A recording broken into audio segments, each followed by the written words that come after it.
Kilimanjaro Safari. Kilimanjaro Safari. Wow, we're trying to run on. Oh. They about lost you.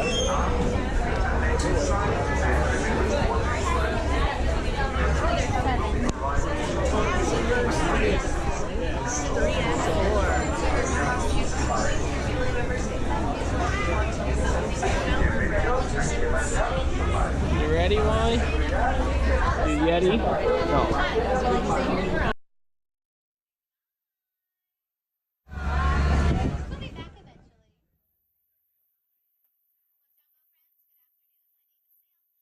Your guide, driver, and animal spotter while we're out on safari at the Harambe Wildlife Reserve today. Now, if y'all look up above your heads, you'll see that animal spotting guide. That'll help you identify a lot of the animals that we may find out here. Keep in mind, though, this is a photo safari.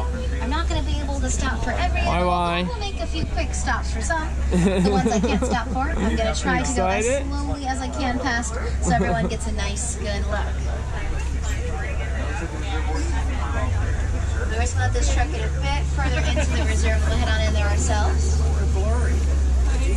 Now, the Harambe Wildlife Reserve was established in 1971 to better protect the animals and wildlife we're going to see out here. In 1998, Kilimanjaro Safaris got the permits to start doing expeditions, and we've been doing them pretty much ever since.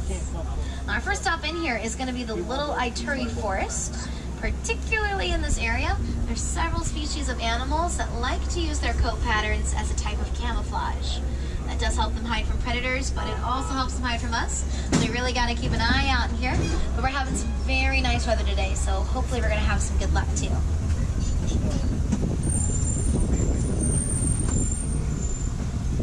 I think we are going to be in luck. I caught a glimpse of her look just past the bamboo here. You might get a steer. She's going to be on your left-hand side once you get up there at the top of the hill. There's a sort of deer-like looking antelope coming up here. Way up in the bushes on your left, that is a greater kudu laying down at the top. Only males have horns, so that's going to be a female. If you look on your right-hand side, a couple of okapi hanging out up there, the dark animals with the striped legs. Now, okapi are known for being very shy and very reclusive. In fact, they were so shy and so reclusive, they were thought to be nothing more than mythical creatures. Right up until their official discovery by Westerners in 1901. Now, I do see a couple big black and white birds up there at the base of the bamboo on the hill. Those are saddle-billed storks. Tell the difference between males and females by looking at the color of their eyeballs. Males are going to have kind of a black or brownish eye, and the females will have yellow eyes. Slope is called a bongo, way up there in the bushes. They're also sometimes called the ghosts of the forest because of their shy and reclusive natures. But look over to your left-hand side, way up there in the shade of the top, there is a black rhino up there. There's a second one too, a bit further up ahead. He's up on top of that ridge, so a little harder to see. I am surprised to see two in the same area. They're normally very solitary animals. We'll see if we can get a better look at that guy around the corner though. There's also going to be a few more bongos around here as well, so keep an eye out for them. They're, yeah, way up there in the bushes on your right. They're laying down. They blend in real well. Here comes that other black rhino. Now, we are really, really fortunate to get to even glimpse a black rhino, let alone two of them. Because unfortunately, there's only 5,000 black rhinos left in the entire world. And do me a favor, guys, make sure we are staying fully seated for my friends. You have little kids, and you sit on your laps on their own seats, don't pass them around, okay? But the reason why there's so few black rhinos left in the world is unfortunately mostly due to poaching. Poachers go after the rhino's horns. They're made out of keratin, which is the same substance that makes up our own fingernails and our hair as well. So their horns aren't really valuable, but there are some cultures out there that believe that they hold some sort of medicinal power. But that has not been proven by modern medicine. It's pretty much the equivalent of chewing on your own fingernails. Now, eventually the road should take us down to the savannah, but before we get there, we're going to travel along the Safi River. It's a watering hole that we are going to have some good luck around, too, because you want to look downriver, up on the shore where the sun is, right on the edge. There's kind of a purplish blob. Not a purplish blob, that's actually a Nile hippopotamus. He's laying down on your right-hand side, right on the edge of the sunlight. And if you look on your left, there's a whole float of hippos in the water just behind the island. We'll go a bit further river too, maybe find a few more around here. Also to the left, appears that the feathers on their backs turn pink, but it's not their feathers, it's just the skin underneath. Another hippo right down below, so she comes up for air in a second. It is usually all about timing with hippos. They can hold their breath for about 8 minutes. And rather than swim, they actually prefer to walk along the bottom of the riverbed. So you really got to try to catch them just as they're coming up for air. They do spend most of their day in the water. Typically nighttime is when they come out to graze along the grasslands. Hippos only eat about 80 to 90 pounds of food a day though, and yes, I did say only, because male hippos can weigh up to 5,500 pounds when they're fully grown. And you're going to want to keep your eyes to the left, because right down below, there's also some Nile crocodiles down there too. And make sure we are fully seated for me, friends, especially going across the crocodile bridge. Have y'all ever seen any crocs with their mouths open? They're trying to cool themselves off. I would still be very careful though. Their jaws can snap shut with about 2,000 pounds per square inch of pressure behind them. And that's hard enough to crush bones, so we're getting out of here.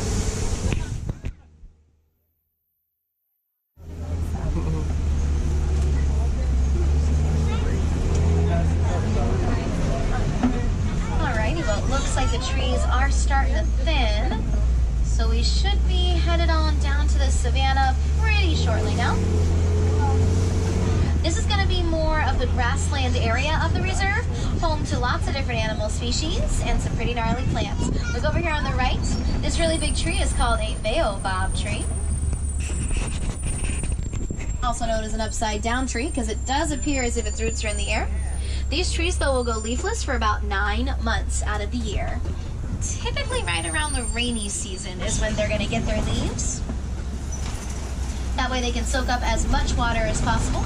Baobab trees can store thousands of gallons of water inside their trunks, too. So by doing that, they can live to be about 3,000 to 4,000 years old sometimes. So,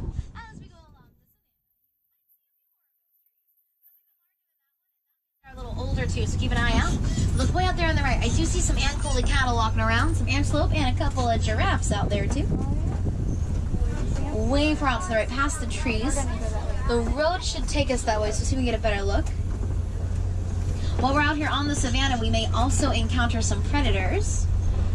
Most predators, though, that live out here, they are going to be nocturnal. That means they like to sleep mostly during the day, and they'll hunt at night. There are a few exceptions to that rule. Some of them are diurnal, which is the opposite. They'll be active mostly during the day. I know a few good spots around here, and actually, if you look on your left-hand side, there is a rock den. Sometimes predators use that rock den as shelter so they can sleep away from the sun. So keep an eye out. It does look pretty big here a little bit. Oh, so just past that rock den, over by the tree line, there's a couple of African wild dogs laying down on the grass out there. Hold your cameras above your head. Please stay seated though, friends. Thank you so much. Might be easier to get a picture that way if you hold your cameras up. Now, they're pretty cute and cuddly looking. But I do not suggest trying to take one home as a pet. These dogs are one of the most successful hunters out here in Africa. They have about an 80 to 90% success rate on their hunts. So we're going to keep on moving. Before we get too far, though, on your left-hand side still, the dark antelope, our sable antelope. They might look familiar to you. They're the emblems of our reserve. Now, the darker the coat on the sable, the more dominant and mature they tend to be. So if y'all see a real dark one, that would be the dominant sable of that herd. Typically, it's the males that are dominant. It's going to be the female sable that control the movements of the herd. And we're in luck. A couple giraffes walked out closer to us here, so you're going to see them a little bit sooner than I thought. Before we talk about them, though, sitting down in between the giraffes, or getting up right now. This is the largest tan antelope. They are one of the largest antelopes in the world. Males can be 6 feet tall at the shoulders and weigh up to 2,000 pounds sometimes. So like I said, that little one that just got scared by that giraffe walking behind him, that's a baby. Probably about 6 to 8 months old, judging by his size. The two larger ones are females. Not quite as big as the males. We'll keep an eye out, see if there's a male around here somewhere. Looks like he's settling back down again.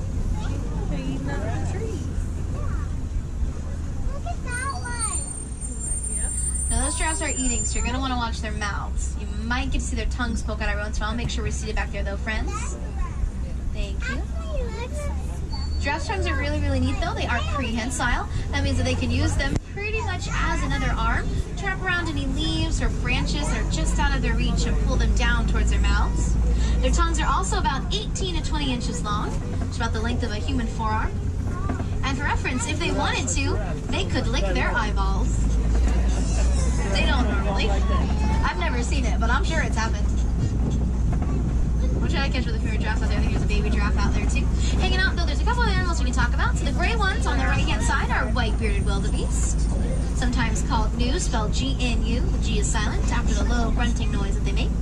The cattle with the big horns are Ankole cattle, sometimes called Watusi cattle, after the Watusi tribe, which originally domesticated them. Their horns can get really large. They can be about 3 to 4 feet in length, and between the tips on some, 6 feet across. And then if you look all at the top of the hill up by the boma, that's that house up there. Boma means safe place in Swahili. There are some little tiny tan ants hanging out in the bushes. Those are springbok. They're very small and very cute, but they are not babies. They're actually fully grown, about 3 to 4 feet tall, so big as those little guys are ever going to get. So we got a good look at the wildebeest, the Ankole cattle, and the springbok, and that baby giraffe out there too. The baby looks like it's probably about 3 to 4 months old, give or take a couple, judging by her height. When baby giraffes are first born, though, they already average about 6 feet tall, which is actually a good thing. They do have about a 6-foot drop to the ground, after all.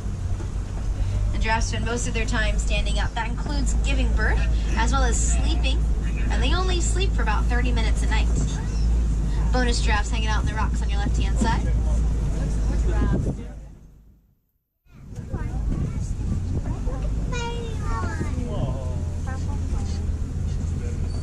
Keep on moving though. It looks like up ahead we're gonna have to make it past some pushed over trees that are near the road here.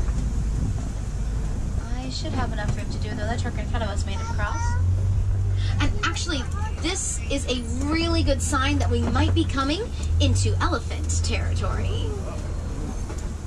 Now, elephants often push over trees like this, and that's a good thing too. It makes way for new grasses to grow, so it helps to feed a lot of the animals that are grazers out here, like the wildebeest and the Ankole cattle. There's a few other tilted trees on your right-hand side. We'll head around the bushes here, maybe see if there's any elephants hanging out in the shade right now. Oh, no, look on your left-hand side up ahead of us where the trees are. A couple of mandrills in the shade. They're the world's largest species of monkey. Y'all want to keep an eye out for a mandrill that's particularly large with bright markings. That would be the dominant male of that troop. A few more way back in the bushes there too. The best thing about the mandrills though is that they actually have sacs in their cheeks that they can store snacks in for later. Yeah. Alright, let's take a quick glance behind the bushes, see if there's any elephants hanging around. If not, we can go a bit further into elephant territory, follow that detour around the corner.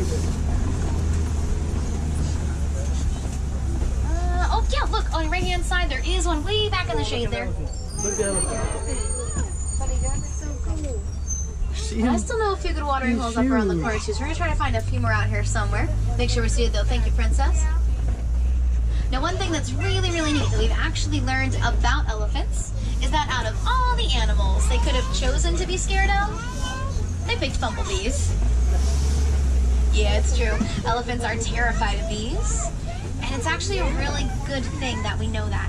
You see, there were some farmers out here in Africa that were starting to put their crops into elephant territory. So the elephants were unintentionally trampling over those crops. And the farmers started using some pretty harmful methods, we'll say, to keep the elephants out. We wanted to find a better solution, something that would be a little more peaceful. So we did some research, and we actually discovered that elephants would avoid the buzzing noise the bees make. So we used that to our advantage. We built fences around the farmer's land, put beehives along the fences, and it actually worked. The elephants stayed away, and the farmers got a new crop to harvest and sell, which was the bees' honey. And we really got to try to make up for it where we can with the elephants. Because they are also an endangered species. And it is also, unfortunately, mostly due to poaching. In fact, every day, 96 elephants are lost to poaching. That's an elephant almost every 15 minutes.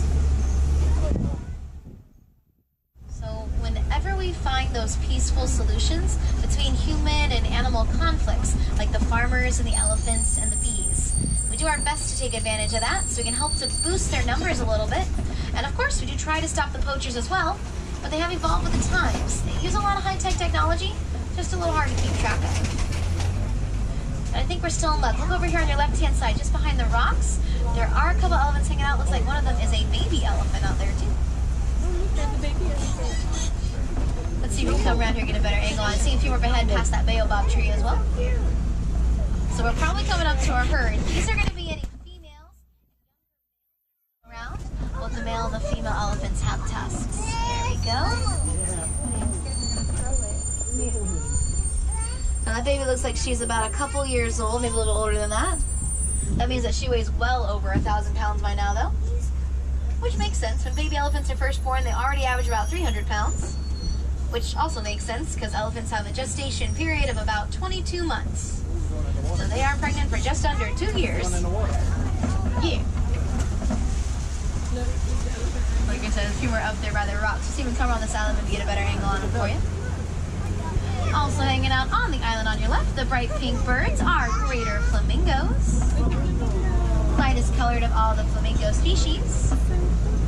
Fun fact, a group of flamingos is called flamboyants. Get a close look at those ancolicale up there on your right-hand side, too.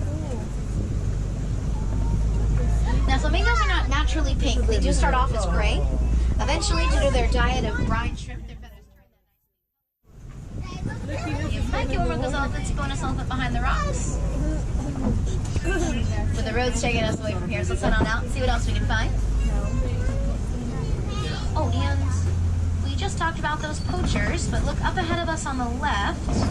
We are coming up on a warden's post, and I think the warden actually managed to confiscate some of the ivory tusks that the poachers took from the elephants. I do see some rhino horns up there as well, and that's always a good thing too. It's going to help keep those out of circulation on the black market.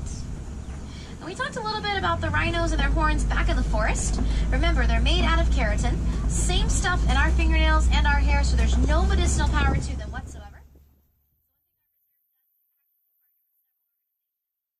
Some rhinos down there.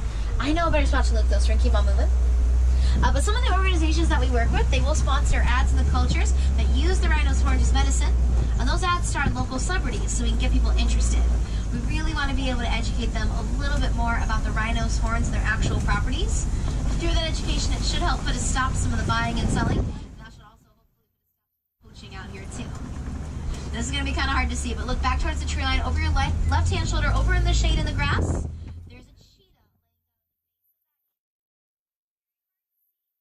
Over in the shade, way over your left-hand shoulder. Help out a neighbor if they can't find her very hard to spot.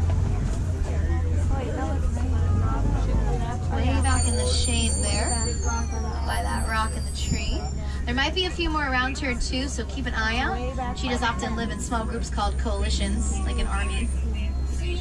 It's like the rock is on They do blend in really well, as you guys can see, even out in the open. They've got that beautiful spotted coat pattern. It does act as a type of camouflage. Cheetahs usually don't need it though. They are, after all, the fastest land mammal in the world. They can go about 60 miles an hour in only a few seconds. But that's just for a couple hundred yards. They're kind of like short distance sprinters. They are built for speed though. They've got those long, lean bodies and their tails too. Cheetahs will use their tails, a kind of rudder, helps them move when they run, so they can easily change direction and follow their prey if they need to. Like I said, you want to keep an eye out for a few more. We're going a little slow right now. I think there's an animal up ahead in the road. There's another one. Yeah, just below the tree line there, you'll see as we pull forward. A second one too, so there's three. The one we saw before, there's two over here, one in the shade on the grass. Look above her past the tree and past the grass. There's another one laying down back there. laying down on the ground. See it? And another one by the tree behind it. Very hard to see. They're laying right out in the open there. Now it looks like up ahead I can see a couple of copy formations. That's this really large outcropping of rock shard up here. I'm a little surprised that cheetahs aren't hanging out on the copy. They are one of the few predators that are diurnal, so active mostly during the day. And a lot of predators like to use a copy like this as a lookout for any prey that might be around. So it's possible that cheetahs might have gotten scared off by something that's bigger than them. They are one of the largest, or smaller of the large cats out there. Sorry, words are hard. And I think I know why the cheetahs are not first. Look at the big rocks up here on your left. Look at the base of the big rocks in between the shade in there. You might see her head. She's moving now. She just laid down, but there is a lioness right up between the rocks. She's got her paw propped up on one of them. Move around just a little bit. Oh, and look on the end of the rocks here too. As you come around the front, there's a male lion right on the edge, right on the open. Let's see if we get a good look at him. He's laying down right down. Now it is really cool to see lions out in the open like this. They are usually inactive though, so they will rest for about 16 to 20 hours during the day. Typically nighttime is when they're most active. At night it'll be the lionesses that go out and hunt, while the male lions will hang back and they're going to protect the pride, particularly their own territory, and especially when they cubs around too. So we've seen this male lion, that lioness in between the rocks. Look back at the big rocks though. Up at the very top, once I get past that tree, you're going to see her. There is another lioness right at the top. You see it on the top one? Now they are pretty agile, so it's not too hard for them to get up there. The male lions can weigh upwards of 500 pounds though. They're probably enjoying the nice weather, but as soon as it gets any warmer, they'll head in between the smaller rocks to get away from the sun. So sun out of here, let them get some rest. See if we can catch up with these rhinos down here. It looks like there's an ostrich right down at the bottom of the hill too. Should be on your left-hand side. Ostrich are, of course, the world's largest bird species, but they are flightless. But still, do me a favor, guys. Keep everything inside the truck for me while we go faster. Just up ahead of us, you're going to see those little tiny brown antelope. Those are called Bante Bach. They're related to wildebeest. And then hanging out with them, of course, are some white rhinos. Now, we do want to try not to startle the rhinos. They can't see very well. Rhinos only see clearly just a few feet in front of their face. Everything else is just a real big blur. So I guess now's a good time to mention a group of rhinos is called a crash. And it's for a good reason. They can charge at about 35 miles an hour. So like I said, we're going to try not to startle them. They aren't really aggressive. They just can't see very well, so they're easily scared. Luckily for us though, those are white rhinos. They tend to be a little more social, so they're also a little more docile than most other rhino species. You might have noticed their mouths and seen how wide and flat they are. That is one of the best ways to tell the difference between species of rhinos is by looking at the shape of their mouths. So back in the forest, we saw that black rhino. He's got a really triangularly shaped mouth. Helps him get at the leaves and the bushes a little easier. White rhinos, though, they are grazers. They live out here on the grassland, so they've got a really wide, flat mouth. Now we're coming into an area we like to call the Magadi Glen. From here, we're going to be going back to the village of Harambe. This area, though, was made possible because of our reserves partnership with Disney's Conservation Fund. And we'll talk more about that in a second. Look up to the left-hand side of the top of the hill. That antelope is a scimitar horned oryx, named after the Middle Eastern sword, the scimitar, because of the similar way their horns curve. We're actually really lucky we got to see one today. Not just because they normally live in a very desert, arid type of climate, but oryx are considered to be nearly extinct in the wild. Pretty much the only place you can find them is going to be on reserves like ours. That is in part due to poaching, but it's also due to a much larger problem that's affecting not just the animals already endangered, but if they live out there on the savannas, that's animals like the giraffes or the antelope and the lions and cheetahs as well. They're all at least threatened due to habitat loss. Huge problem out here in Africa. More specifically, there's mining going on for an ore called coltan, which is used in a lot of electronic devices. So if y'all ever go to upgrade to anything new, please consider recycling or donating your old electronics.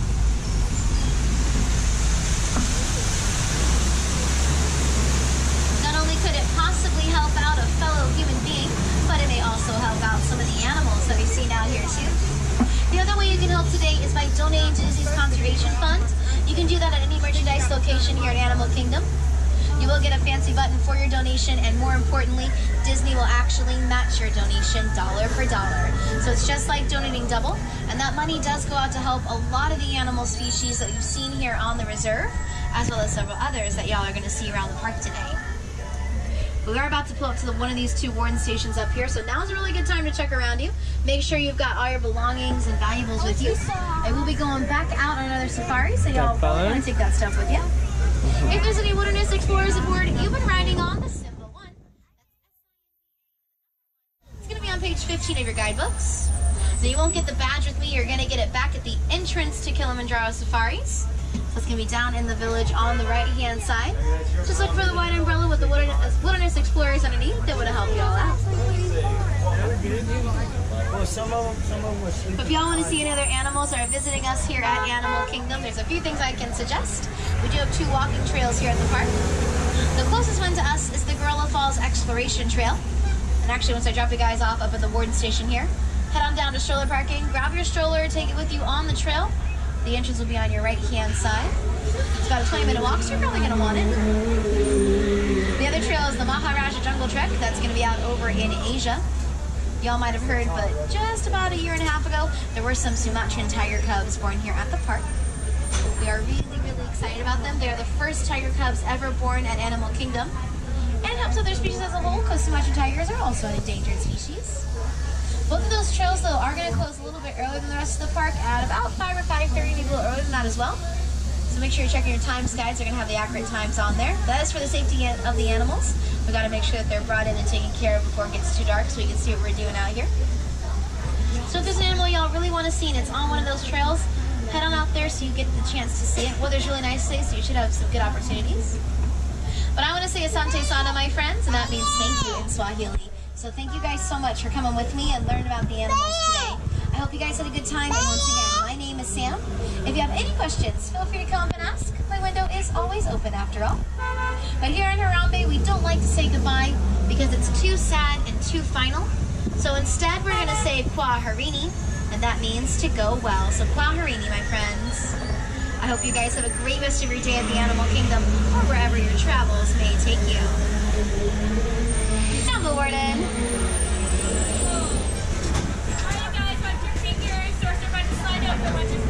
Alright guys, Kwa Harini, be excellent to each other.